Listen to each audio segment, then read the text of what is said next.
Coucou mes amis, mes bien-aimés. C'est toujours avec autant de joie et de conviction que je vous retrouve. Alléluia. J'arrive de Saint-Lunaire, de la pointe du décollé, où il fait grand vent. Inutile de vous dire que c'était effectivement très décollant et que j'en suis encore tout ébouriffé de voir la puissance de ces éléments, cette mer déchaînée, ces vagues, cette houle, ces embruns, ce bruit, bref, ce vent qui nous envolait presque. On était obligé de s'accrocher au mur, au rocher. Gloire à Dieu pour sa puissance. Il est le plus fort. Il est le plus fort, mes bien-aimés. Juste vous entretenir pour une petite vidéo de fin d'année. Vous imaginez bien que je vous souhaite mes vœux les plus sincères à toutes et tous. Que le Seigneur vous bénisse, comme il est impossible que vous et moi l'imaginiez dans cette année 2021. Qu'il vous bénisse, au-delà de tous vos rêves. Rêvez du Seigneur, rêvez du Seigneur, rêvez de sa grâce, rêvez de lui, rêvez de son apparition, rêvez de sa personne. Rêvez du ciel. Oh, alléluia Seigneur. Alors bien aimé, j'ai griffonné quelques petites notes concernant 2021 et après, quant à quelques perspectives prophétiques. Alors vous avez pu remarquer, je n'en doute pas une seconde, que durant cette année 2020, eh bien, l'Église du Seigneur a eu quelques difficultés à exercer le ministère comme d'habitude. Bon, on l'a pas fait comme d'habitude, hein, non. En 2021, pour ce qui me concerne en tout cas, je vous le dis, j'en prends l'engagement devant le Seigneur, tout mon possible pour exercer le ministère, toujours sur le mode itinérance, sans perdre toutefois de vue 1 Thessaloniciens, chapitre 2, verset 18, où il est quand même mentionné que Satan a empêché Paul à plusieurs reprises d'aller visiter les Thessaloniciens. Donc oui, on peut se faire voler des réunions, on peut se faire voler du temps, certes, c'est vrai, mais il faut quand même réaliser qu'il est écrit dans la parole que ces choses, eh bien, l'apôtre Paul lui-même les a expérimentées, les a vécues, et à plusieurs reprises.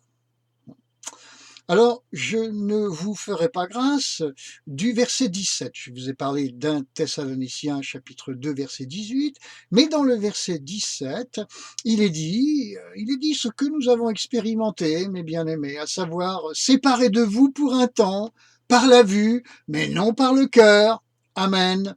Nous avons cherché avec d'autant plus d'empressement à satisfaire notre vif désir de vous revoir. Oh, croyez bien que c'est ce qui tenaille mon cœur et toutes mes entrailles. Amen. Vous revoir. Fichtre. Ainsi, mes bien-aimés, il y a un temps où l'on cherche à briser cette séparation. Paul l'exprimait. Il avait l'air de dire, plus le temps passe, plus j'ai envie de vous revoir. C'est le sentiment qui m'habite. Alléluia. J'imagine qu'en face, il y a de l'écho. Je le sais. Je vous désigne, bien aimé, plusieurs d'entre vous. Alors, 2020 a été marqué par cette calamité que l'on sait, qui a pu être provoquée, c'est un débat, mais qui, c'est sûr, a bouleversé le monde entier. Cette calamité a permis, en tout cas, à nos autorités d'habituer leurs populations respectives à l'impératif de la discipline. Oui, nous sommes entrés dans une forme de discipline, une forme certaine de discipline, non pas forcée, contrainte, comme dans une dictature brutale, obéis ou t'es mort, mais sur le mode du raisonnement. Voilà, c'est-à-dire que nous avons été invités à nous comporter sagement. Faut vous comporter sagement, mes amis. Vraiment. C'est urgent de vous comporter sagement. Vous comprenez? Ouais, c'est ça qu'on nous a dit. Alors, bien sûr, c'est le bon préambule à ce que la suite nous réserve. À savoir la sagesse par la peur du malheur, de la maladie, de la mort. Je conclurai sur ce petit paragraphe en disant tout simplement que le diable poursuit le déroulement de sa collection de pièges. Celui-ci en fait partie. J'ajouterai, pour conclure réellement ce petit paragraphe, avec Romains chapitre 13, verset 11. Dans ce verset, Paul dit aux Romains, il dit « Vous savez en quel temps nous sommes ». Oui, amen pour les Romains. Mais nous, savons-nous en quel temps nous sommes? Les Romains, oui. Nous, je l'espère. Pour ce qui me concerne, j'y travaille. C'est pour ça que je fais cette vidéo. C'est pas seulement pour vous souhaiter une bonne année 2021. Alors, je parle quelques instants d'Israël. Pour rappeler l'histoire du bouc et du bélier. Le bouc qui représente l'Orient, le bélier qui représente l'Occident. Et Israël qui est au milieu et qui va de plus en plus vivre entre ce bouc oriental et ce bélier occidental, cette situation de tenaille et d'étau. Voilà, je n'en dirai pas plus sur Israël. Je pense que l'actualité se reportera sur Israël dans les temps à venir parce que vous avez pu observer qu'en 2020, nous n'avons que peu parlé d'Israël, mais beaucoup parlé du restant du monde. Et pour nous, chrétiens, nous nous sommes beaucoup penchés sur la situation dans laquelle nous nous trouvions, notamment sur le plan ecclésial, ce qui est normal. Voilà. Alors, pour l'Église, en 2020, l'Église d'Occident et de France, nous sommes tous d'accord que nous avons connu un bouleversement pour le moins singulier. Oui, un bouleversement. Un bouleversement. Alors, l'Église officielle, vous savez, celle des rues, celle qui a pignon sur rue, celle qui est sur les carrefours, l'Église que j'appellerais de surface, s'est trouvée chamboulée profondément dans ses habitudes. Vous le savez.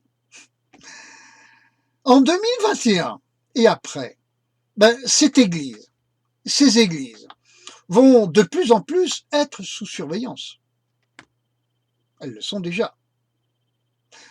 Elles vont être pressées de se montrer accueillantes envers les valeurs républicaines. Vous savez, les valeurs républicaines. C'est-à-dire pressées d'être tolérantes. Tolérantes.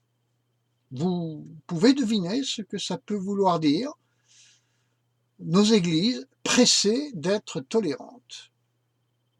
Point virgule ou 3 points de suspension envers les valeurs républicaines de tolérance. Vous comprenez, personne n'est idiot, là où les églises vont être invitées à être conduites, c'est-à-dire à accepter l'inacceptable. Bon, notamment au niveau des mœurs, voilà, tout ça. Alors donc, elle va se trouver de plus en plus devant un dilemme, donc de plus en plus épique, et qui va inévitablement provoquer un fractionnement en son sein. Une partie va choisir la voie que j'appellerais de Smyrne, tribulation de 10 jours, parce que cette partie-là va refuser le compromis. Tandis que l'autre partie pourra être identifiée, c'est un petit peu patois de canaran que j'emploie, pourra être identifiée à la Odyssée. Et allez voir dans la Bible, ce sera un peu moins le patois de Canaan pour vous. La Odyssée, Apocalypse 2, Apocalypse 3, c'est dans vos Bibles. La Odyssée qui signifie voix du peuple, règne de la terre. Et Smyrne signifiant offrande, écrasée, parfum, mais écrasé. Alors, l'autre partie, donc, qui va rentrer dans le compromis, me fait penser à la Odyssée, voix du peuple, règne de la terre, ou encore à Pergame, qui signifie élévation, citadelle. Et on va pas vouloir perdre nos prérogatives, nos possessions immobilières, voilà, rien de tout cela, nos valeurs existentielles qui montrent aux yeux de la société, de ce peuple, voilà, de l'État que nous existons. Ce sera important pour ces chrétiens-là d'exister face aux autorités, tandis que pour Smyrne, ce sera important d'exister devant le Seigneur. Pas la même chose. Donc, Dieu va permettre cette situation, bien-aimés, pour éprouver les cœurs. Et ils vont l'être, éprouver les cœurs. Alors comprenons qu'il est impossible que nous n'allions pas vers ce type de bouleversement qui va de plus en plus s'accentuer. Ainsi, les cœurs ouverts à la compromission vont se révéler, mais aussi les cœurs qui sont prêts au sacrifice et à l'héroïsme vont également se révéler. Dans l'Église officielle, celle de surface, un certain nombre d'enfants de Dieu vont prendre conscience, plus exactement, de la surveillance étatique dont j'ai parlé et dont les cultes, le fonctionnement de ces églises feront de plus en plus l'objet. C'est déjà le cas. Et donc, de la fausse insécurité grandissante, mais de plus en plus ressentie par eux. Il va donc se passer ce que j'appellerais le phénomène Actes chapitre 8, verset 4. Voilà, vous savez, Étienne vient de mourir, on l'a assassiné, ça provoque la dispersion des chrétiens de Jérusalem.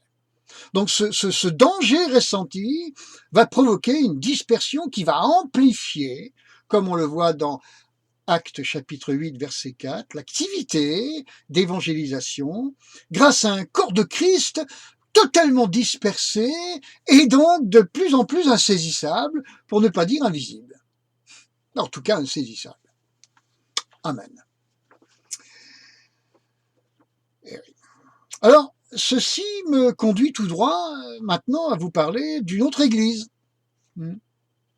celle des souterrains, qui inquiète déjà les autorités post-chrétiennes de l'Union européenne et de la France. Vous savez, dans les chancelleries, on en est déjà à plancher sur comment s'occuper de cette potentielle église, celle des souterrains. Alors, je ne vous parle pas là de groupes de maisons bien enregistrés, n'est-ce pas, comme subdivision de ces églises également, tout enregistré parfaitement en préfecture, n'est-ce pas, mais de groupes de maisons qui sont au contraire sans aucune existence officielle. Et vous voyez, c'est des amis qui se retrouvent informellement, mais amen, dans les formes et l'impulsion du Saint-Esprit, ce qui change tout. On va sortir des formes convenues pour entrer dans celles, pour retourner dans celles du Saint-Esprit. Ce ne sera pas le même parfum. Alors, en termes bibliques, je vais encore faire dans le patois de Canaan, j'appelle ça la fête des cabanes. Bah oui, parce qu'on sera vraiment dans des cabanes. Et que fera-t-on dans nos cabanes? Bah la fête. La fête à Dieu, au Père, au Fils, au Saint-Esprit. Amen. Donc, la fête des cabanes. Ces choses ne seront pas probables, mais inéluctables. Pas pareil. Et il est sage, en conséquence, de les comprendre maintenant. Et oui, mes amis. Oui, parce que Dieu veut que nous soyons attachés à lui et à rien d'autre. Il va donc conduire ses enfants, non plus à désirer une vie bénie, cette seule notion de vie chrétienne étant devenue rétrograde. Chercher la bénédiction, chercher même la guérison, chercher sa destinée. Ce sera devenu complètement rétrograde, caduque. Mais le désirer, lui seulement. Matthieu 6, 33. Lisez. Il va aussi conduire ses enfants, non plus à porter les regards sur la terre, notion de vie chrétienne également rétrograde, dans laquelle nous trouvons 90% du contingent des enfants de Dieu en France, pour ne parler que d'elle, mais au contraire donc, il va conduire ses enfants à désirer la patrie céleste. Nous n'avons pas de patrie ici-bas, nous n'en avons qu'une dans le ciel, nous dit la parole de Dieu. Désirer la patrie céleste. Les chrétiens qui seront bien réglés, dans le bon tempo, se singulariseront par ce signe suivant, ils vont désirer et penser de plus en plus à la patrie céleste. Tout en grandissant, évidemment, dans la sanctification et même, alléluia, dans le zèle évangélisateur. Alors j'ajouterai aussi ceci. Pour nous, le peuple de Dieu en France, sans exclure nos amis belges, suisses et périphériques qui pourront être concernés par ce que je vais dire, mais pour nous en France, ce sera particulièrement le cas. Oui, nous habitons au sein d'une nation, la France, qui va réémerger, et ça a commencé, particulièrement depuis que Emmanuel Macron est président de la République, quant à sa place politique et militaire dans le monde et en Europe. J'ajouterais même que le vieil affrontement culturel et de civilisation entre l'Amérique et la France va atteindre un épilogue tout à fait inattendu. Oui. Comme De Gaulle, vous savez le grand Charles, comme De Gaulle, en 1944, avait fait plier les Américains néocolonisateurs quant au gouvernement de la France au moment de la libération. Il était prévu que la France soit vassalisée par les Américains, mais De Gaulle les a pris de vitesse et il a fini par faire plier Roosevelt et obtenir même sur le terrain la bénédiction du grand chef d'état-major, le général Eisenhower, au point même que celui-ci a permis à De Gaulle de donner l'ordre au général Leclerc d'aller libérer Paris, que les Français libèrent Paris, alors que ce n'était pas du tout prévu dans les plans. Eh bien, exactement comme De Gaulle a fait plier l'Amérique à ce moment-là, eh bien la France, encore une fois, se trouvant au cœur et se servant de l'Europe, va s'affranchir à nouveau de la tutelle américaine. Vous le verrez. Alors pourquoi je vous dis cela? Qu'est-ce qu'on a à faire là-dedans? Ben, je vous l'ai dit, pour nous, peuple de Dieu de France, c'est important de le savoir. C'est important de le savoir parce que les autorités françaises vont regarder beaucoup d'enfants de Dieu français comme la 5e colonne des Américains.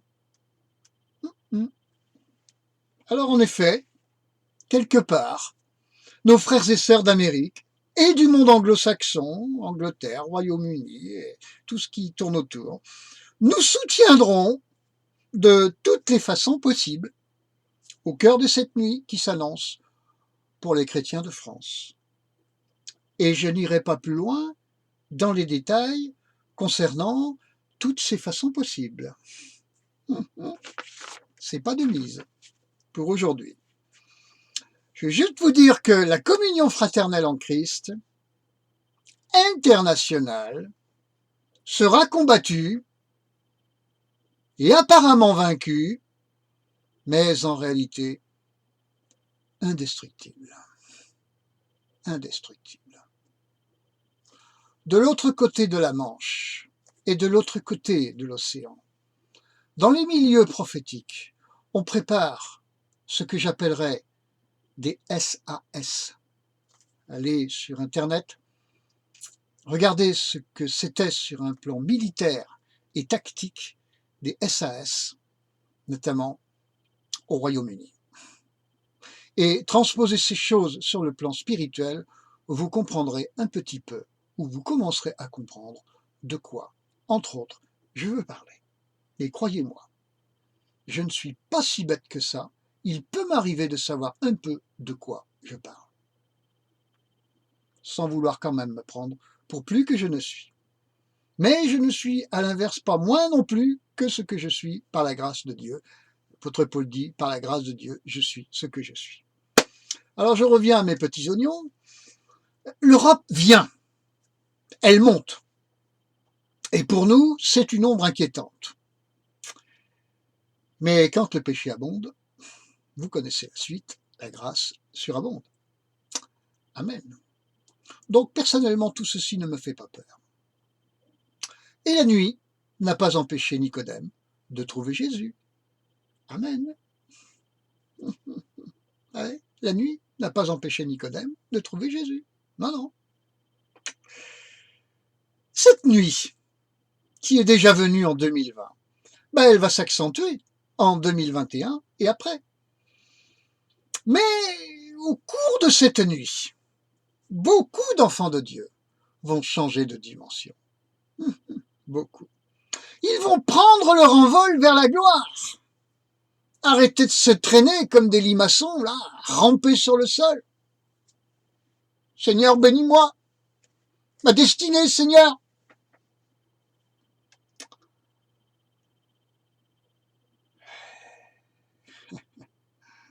Ouais. Et ils vont voir, comme Ézéchiel, dans le chapitre 1 de son livre, le ciel s'ouvrir. Ils vont le voir, le ciel s'ouvrir. Vous savez, Ézéchiel, c'était le fils de Bouzi. Alors, si vous voulez une traduction de Bouzi, Bouzi signifie mépris. Alors, si vous le voulez, comme ça, pour nous, un peu, en français, un peu châtié, Bouzi, ça veut dire bouseux. Alors, c'est vraiment le vieil Adam. Du mépris à la gloire. Ça, c'est pour Ézéchiel, et c'est ce qui va vous arriver. Vous qui avez des cœurs purs. Heureux les cœurs purs, car ils verront Dieu. Mais mes amis, ils verront vraiment Dieu. Et déjà sur la terre. Ézéchiel a vu jusqu'au trône. Il a vu ces choses. Ézéchiel, chapitre 1. Relisez. Donnez-vous un peu de peine le matin, entre votre bol de café et vos tartines. Donc, je vous le dis, mes amis, il ne s'agira pas de cette petite vie chrétienne, vous savez, un petit peu sucette, bonbon, pour moi, Seigneur. Sucette, bonbon. Mes amis, quand la nuit monte, la gloire vient juste après. Alors n'ayez pas peur de cette nuit. Oui, Jésus a dit, prenez courage, j'ai vaincu le monde, alors n'ayons pas peur de cette nuit. Elle vient, mais n'ayons pas peur. Dieu est là. Il a dit, voici je suis avec vous tous les jours jusqu'à la fin du monde. Si quelqu'un veut me suivre, a-t-il dit, qu'il prenne sa croix et qu'il me suive. Alors oui, il y en a beaucoup, ils vont prendre leur croix, courageusement. Je pense à Smyrne. Ils vont faire preuve de ténacité, de pureté, d'héroïsme. Dieu va fortifier leur cœur. Je me réjouis de tout cela. Bien-aimés, je vous l'ai souvent dit, soyons assis dans les lieux célestes en Jésus-Christ. Si c'est cette posture que vous choisissez maintenant, les perspectives à venir ne peuvent en aucun cas vous inquiéter. Au contraire, vous voyez ça comme un épilogue final. Une montée au combat, mais pour la gloire de Dieu. Et puis votre patrie céleste vous attend. Une place vous est réservée. Le couvert est déjà mis. Votre nom est déjà écrit dans le livre de vie. Réjouissons-nous. Réjouissez-vous. Son règne vient. Est-ce que c'est égoïste de dire « Seigneur, dépêche-toi de revenir » Mais si ça l'était, le dernier verset de votre Bible, faut le mettre à la poubelle dans ce cas-là. L'épouse et l'Église, ensemble, disent « Amen, viens, Seigneur Jésus, viens !» Réponse de l'intéressé « Amen, oui, je viens bientôt. » Gloire à Dieu. Je vous embrasse de tout mon cœur. Que la bénédiction de la consécration descende sur vous, parce qu'ensuite, c'est celle de la gloire qui vient, qui vous touche, qui vous enveloppe, qui met du collyre sur vos yeux, qui achève d'ouvrir vos oreilles, qui vous donne une bouche et des mots comme vous n'en aviez jamais eu. Oui, la gloire de Dieu est en marche. Laissez-la venir jusqu'à vous. Désirez-la. Désirez le Seigneur. Désirez le Seigneur. Désirez votre Dieu.